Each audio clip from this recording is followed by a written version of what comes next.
Is it not hard to believe that the summer is already here? It is for me. And sometimes in life, I've noticed that it really feels like time is flying. And the fact that we're already at this point in 2018 makes me feel that way for sure. And maybe what's even as hard to believe is that the end of summer will be here before we know it. That we are going to be through the beautiful days of summer before we even realize it. And so just for the next few minutes, I want us to talk about what kind of summer we want to have. What kind of summer do you want to have? What kind of summer do I want to have? Are we going to live the kind of life we want to have this summer? Because I really believe that life can change if we decide for life to change. All of life could change if we decide for life to change. In fact, what needs to change about your life? What do you want to change about your life? If I were to ask anybody that question, if I were to just say to you, what do you want to change about life? Most people give answers that are circumstantial. Most people say, well, I wish I had a different job, or I wish my kids would quit doing this, or I wish my parents would quit doing this. And most of us think of things, or we naturally gravitate toward things that are outside of us. But just for the next few minutes, I want to talk about some of the things that can change inside of us. And it all revolves around our habits. Because the most effective way to change your life is to change your most common habits. The best way to change your life is to change the habits in your life. And this summer is a perfect time to do that. The 2 or 3 months of summer, they're going to come and go. And you and I, we're going to get to the end of summer, and we're going to look back over the last few months, and we're going to take everything that we do, everything we don't do, and it's going to fall in one of two categories. We're either going to be glad we did, or we're going to wish we had.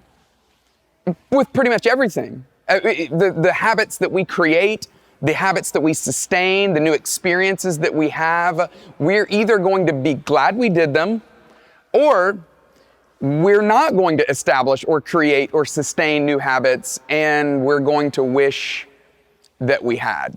The summer's going to come and go. The summer's going to be gone before we even know it. Are we going to do the things that we know would change our lives if we would only do them? And if we do, I really think we're going to be glad that we did. And that's such a better place to be in than to wish that we had.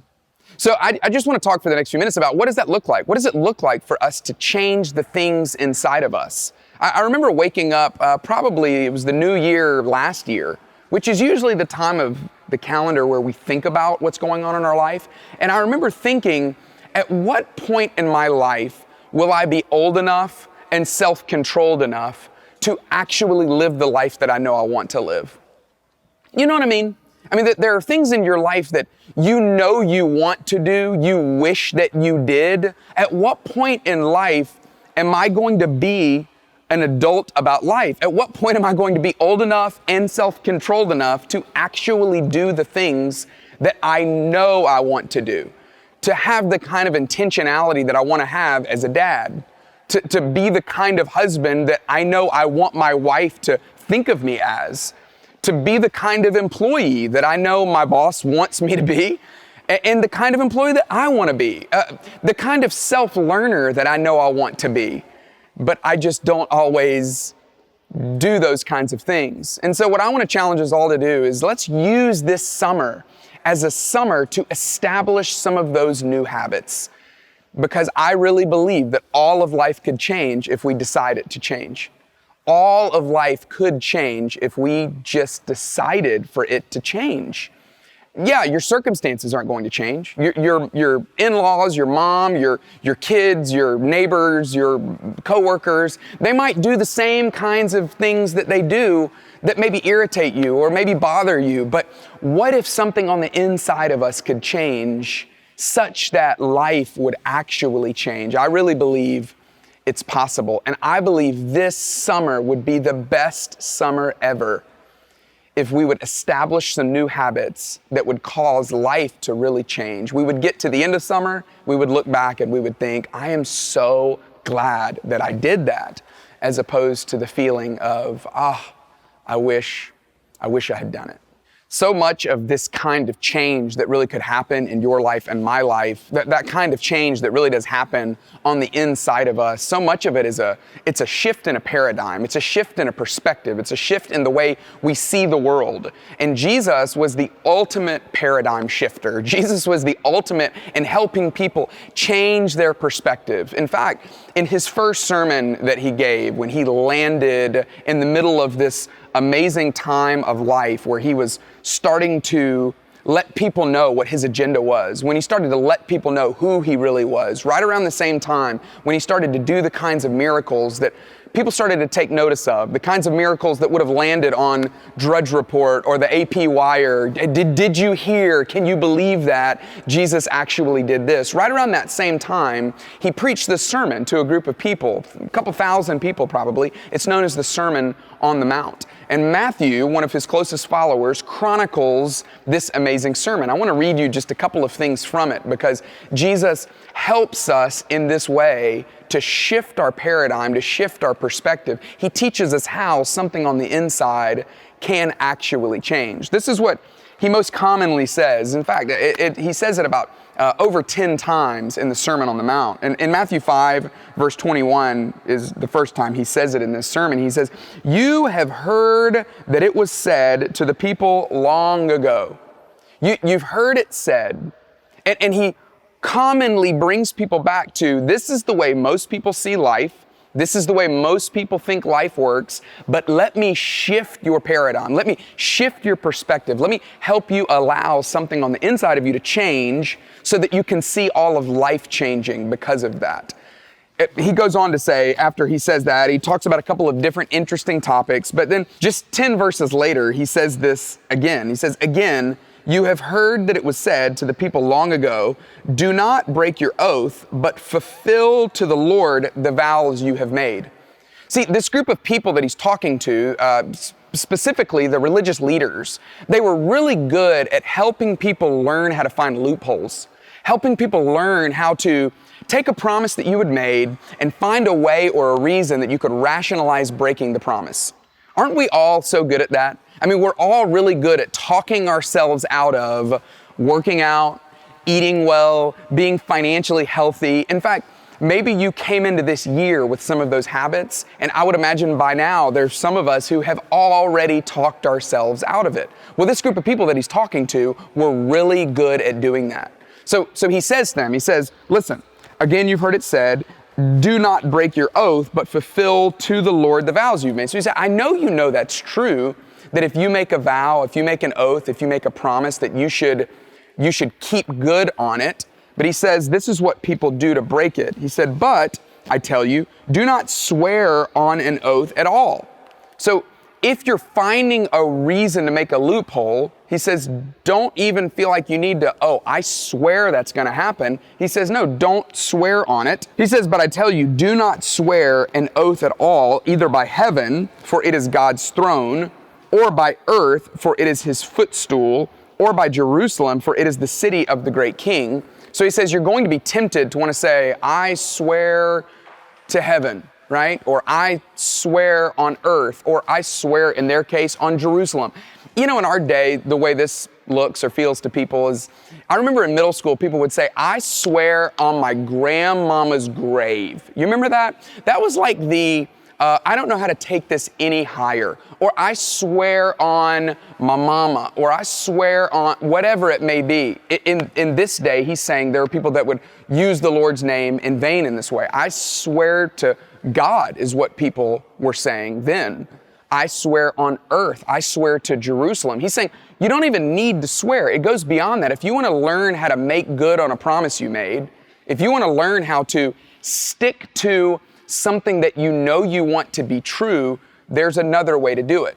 So he continues. Next verse he says, "And don't swear by your head, for you cannot make even one hair white or black." So he says, even you swearing is powerless because you can't change the color of your hair. Some of us have trouble keeping the hair on our head there. Some of us have trouble keeping the hair on our head the color we want it. Either way, it's out of our control. He says there is something that's under your control though. And in this, he gives us the secret to learning how to make good on the kind of life that we want to make good on. Next verse, he says, verse 37, all you need to say is simply yes or no. Anything beyond this comes from the evil one. He says it's just that simple, that there can be a power within you that can say yes to the right things and say no to the rest. That there's something in us that can help us learn how to say yes to the best and no to the rest. There's something in us that can provide the self-discipline, the self-control, the self-determination to say yes to the things we want to be true about us and say no to the things that we don't want to be true about us. He's going to say later on that this power is actually the life of God in us. This power is God living in us. And if you're a follower of Jesus, if you have a relationship with Him, that power is in you.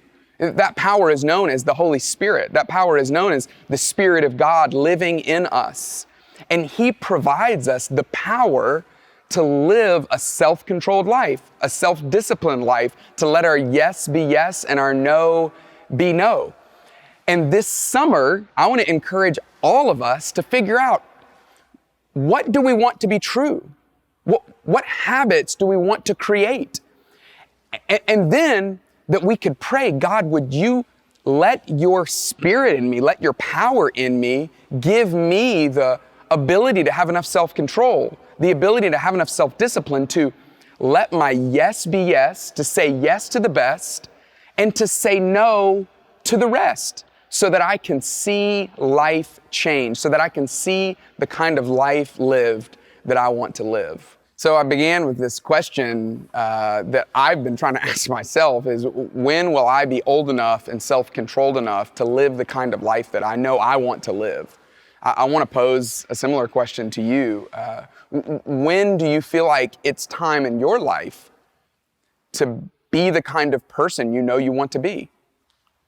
I know it's not that simple to just decide to be and then to be, but in a lot of ways it really is, that God has given us the ability because He's in us, and the authority because He's given us personal responsibility to decide to be the kind of husband you want to be, or the kind of wife you want to be, or the kind of dad or mom or grandparent, or the kind of person or the employee, that He really has given you that freedom to decide, but also the responsibility to own your life. He's given that to us.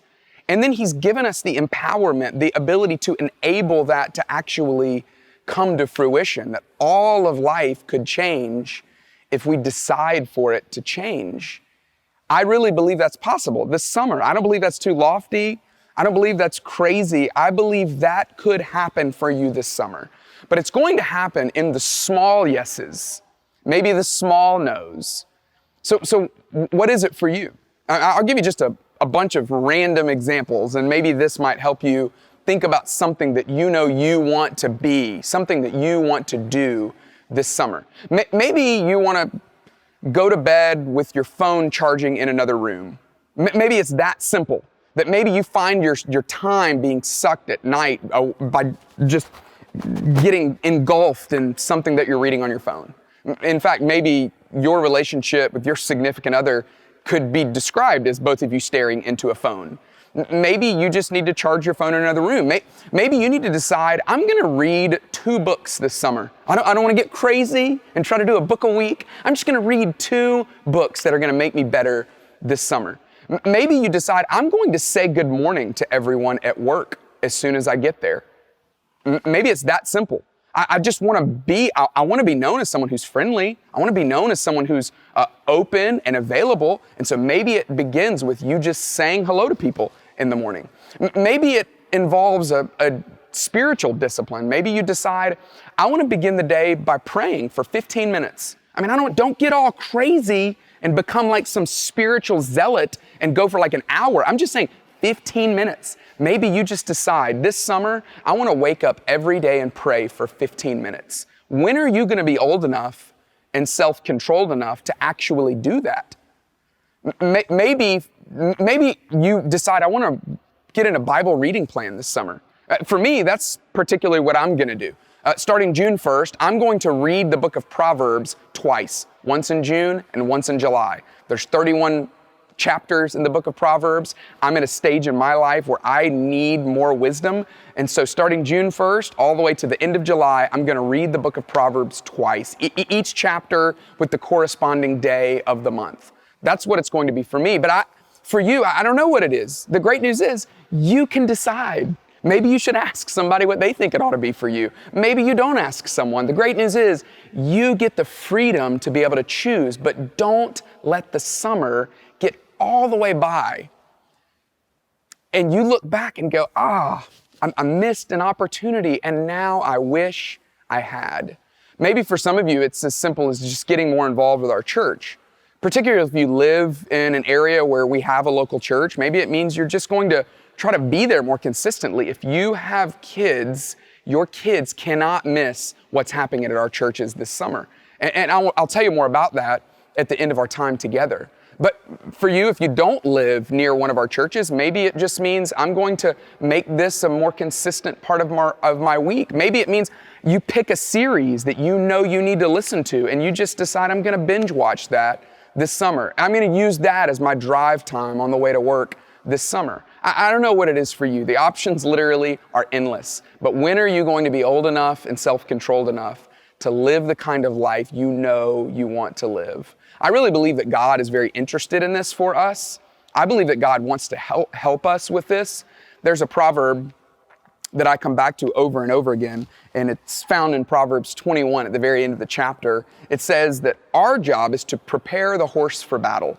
That's what you and I are responsible to do. Our job is to prepare the horse for battle. But then it goes on to say, but the victory is the Lord's.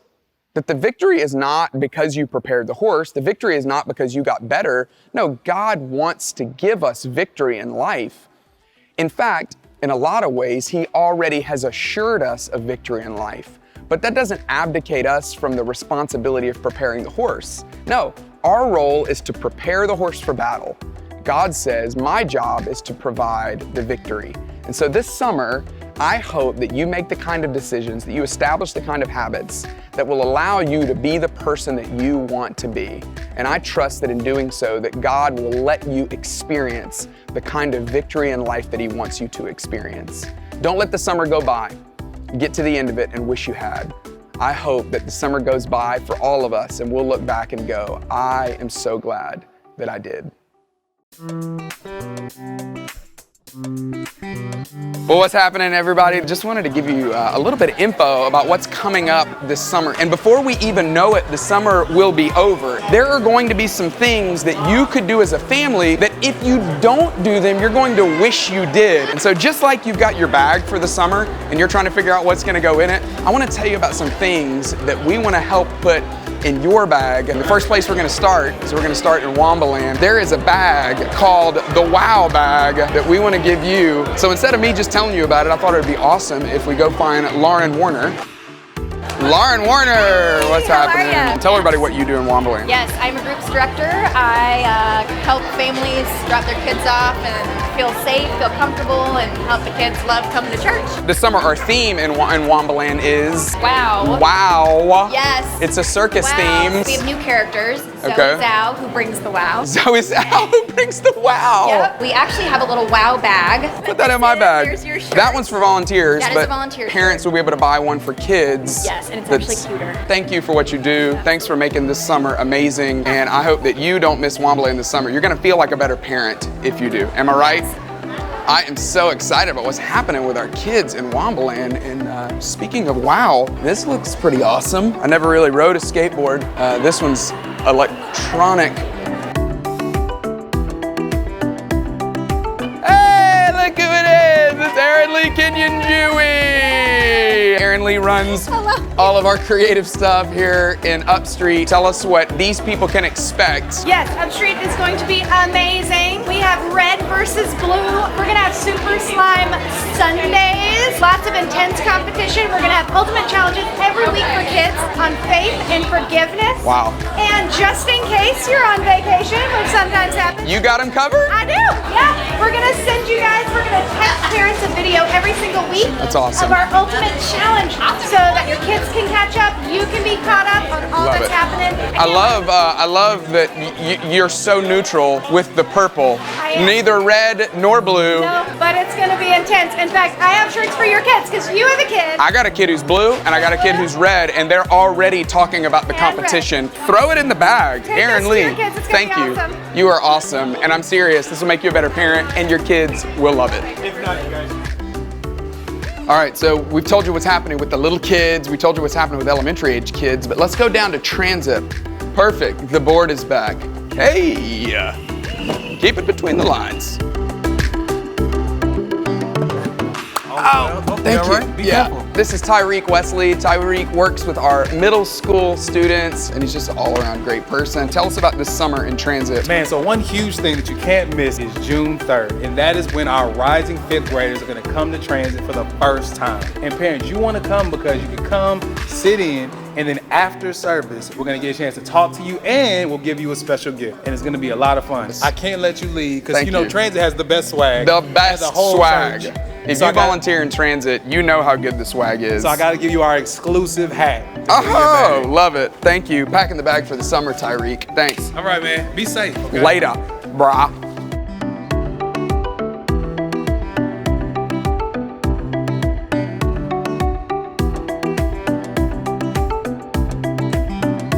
Darren, Hey, what's up, Clay? what's up, brah? What's up, dog? Is this just what you do on Sundays? This is pretty much what I do on Sunday. Just hang out in this. Sit in this camper, wait for kids to show up. Seriously, this is Darren. You all know Darren. Darren leads our high school students. Darren, what's happening this summer in Hey, Inside Out? June 3rd, we're having Promotion Sunday. Everybody's going to be there. And then we're going to the walk this summer. So sign up for the walk. It's June 19 to 23. Sign up now. And then we don't take the summer off. We've got summer tanks for you. I think this is gonna, sun's out, guns out, Clay. Yeah, you can put it in the bag, but They I don't can't outlaw know. those guns, Clay. I'll tell you that right now. I don't know if I have enough confidence to wear that. If there's a parent that's thinking about sending their high school student to the walk, what's the one thing you would tell them as to why they should send them? When it comes to building the kinds of friendships that you want to build and what you want your kids to build, the walk is the best place where they can develop those friendships that will last not only through high school, but potentially for a lifetime. Parents, it will be the best summer ever if you send your students to Inside Out and the walk.